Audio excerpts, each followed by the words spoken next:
Hello, welcome back to Basement Backgammon. On this episode, we're going to be looking at this interesting board that I just got in the mail yesterday.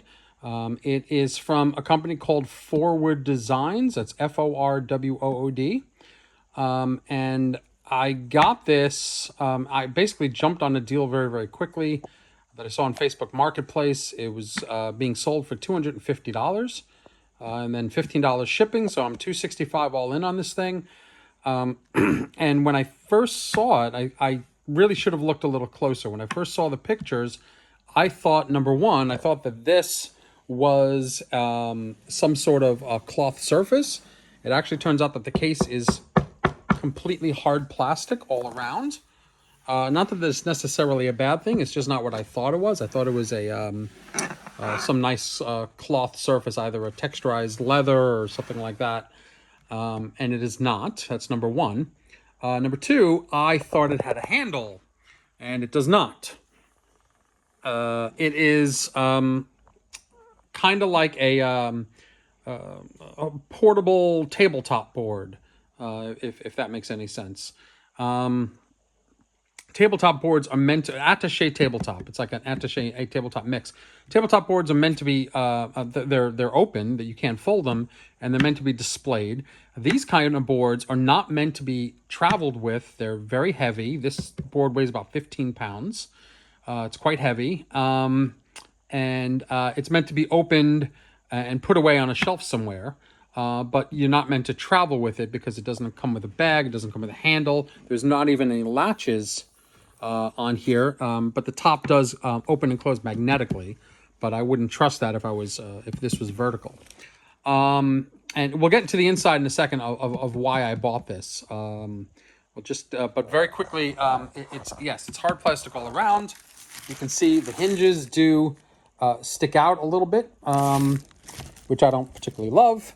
And then if I turn this around, you can see the logo, I guess, some sort of bug, is on the bottom here with the hinges that stick out. But you're not meant to put this upright anyway, so it doesn't really matter if the hinges stick out. So the reason I bought this is because it had a very nice interior. Let me open this up, and I'll show you the interior. It's beautiful interior. It's made out of really beautiful walnut and inlaid wood.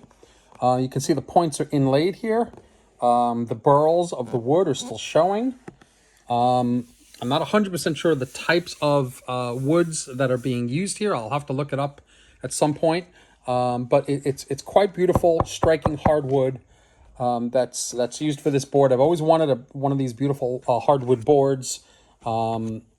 Even though I don't love wood as a surface, this is just too beautiful to even look at. It's just gorgeous. And the pictures here, video doesn't really do it justice. You can even see the burls of the wood on the bumpers. There's hardwood all around. Let me show the other side. It almost looks like paw prints. Paw prints, but they're just really, really quite beautiful, these details of the wood. And then the inlaid points. This could be oak and walnut. I'm not 100% sure what the woods are.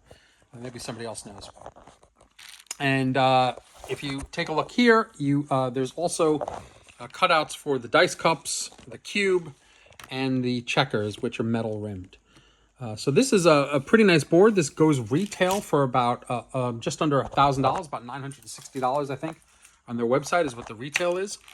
And basically what you have here is a board that kind of does what the Earth board does, the Backgammon Galaxy Earth board, which is a similar format. It's one of these boards that are very heavy. You close them up.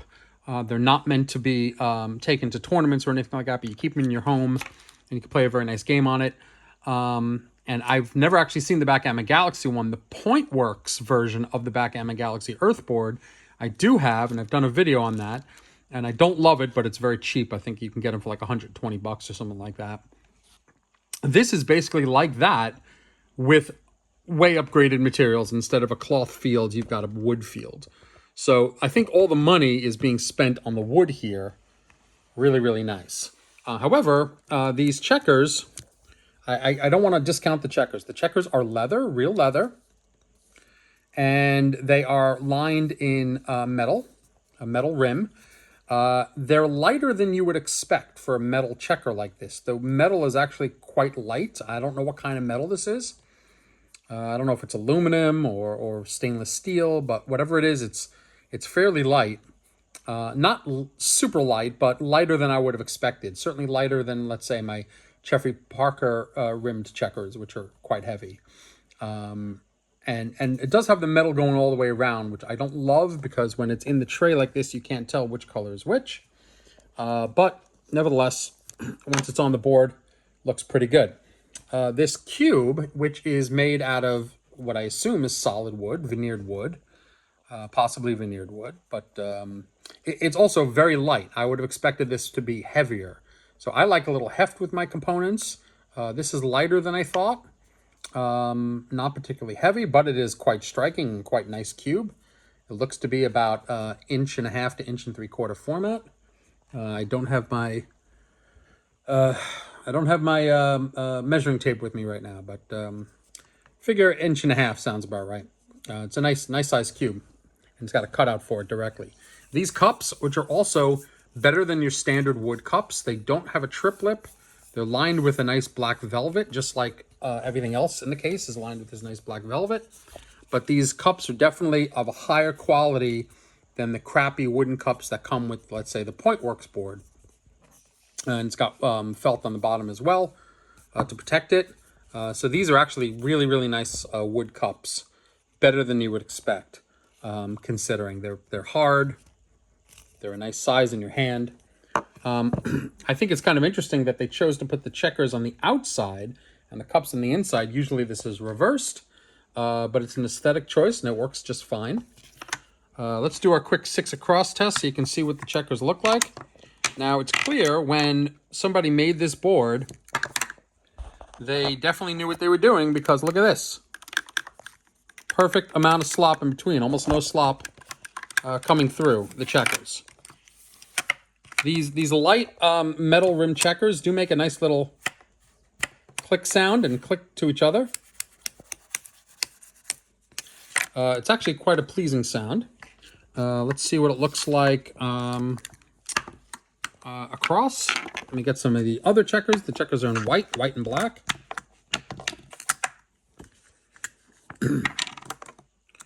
Here is 5 across, 5 across. So it's actually quite long. Here's 5 across, 5 across. And you can see you can fit another, let's see, 13 and change going across. These are 1.5 inch checkers. These are not 1 3/4. But this is a pleasing size. It's pretty large for 1.5 inch board. Not necessarily in a bad way. So let's check this out because I know you want to hear how these, how the dice sound on this board. When I bought this, it did not come with any dice, which is unfortunate, but that's fine because I got plenty of precision dice.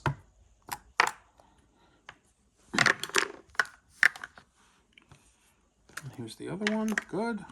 Oh, look at the bar. There's a little bit of a tiny little gap in the bar. It's really quite doable. It's not that bad at all.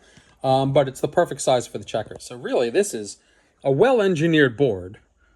I just wish the outside was made from something other than hard plastic, but it will keep everything in place. I'm assuming with these, these very nicely made wooden boards that you don't want any warping of the frame, otherwise it might crack the wood, which makes sense to me. So having the hard plastic is really not a terrible choice because it's going to protect this wood from warping. So I just wish the panels on either side were not hard plastic. I wish there was some sort of felt or leather or something like that. Let's get to precision dice here out of my collection. Let's roll it, see what it sounds like. It's actually a pretty pleasing sound, and the dice don't bounce as much as I thought they would. The rails are fairly high compared to the dice. You can see they're about twice the size of the dice. So they really don't bounce as much. Let me do another one so you can see it. Not as much as I thought. So 2-2. Let's try this. Everything is where it belongs. I kind of like this board, I gotta say. It's a different style to be on a wooden board, for sure. However, the dice, as much as they don't bounce, they are loud on the board. Listen to this. That's pretty loud. It's not awful if you're in a big situation like a club situation with a lot of other players playing. But it is a little loud if you are in a tournament situation or something like that. I mean, you can bring this to a tournament, but wood is kind of a loud surface for a tournament. Anyway, this is it's an interesting board. I've never seen one quite like this. The wood really is beautiful. This is a Forwood Designs Backgammon. I hope you enjoyed this, and I will see you again soon. Please like and subscribe for more content. Thanks.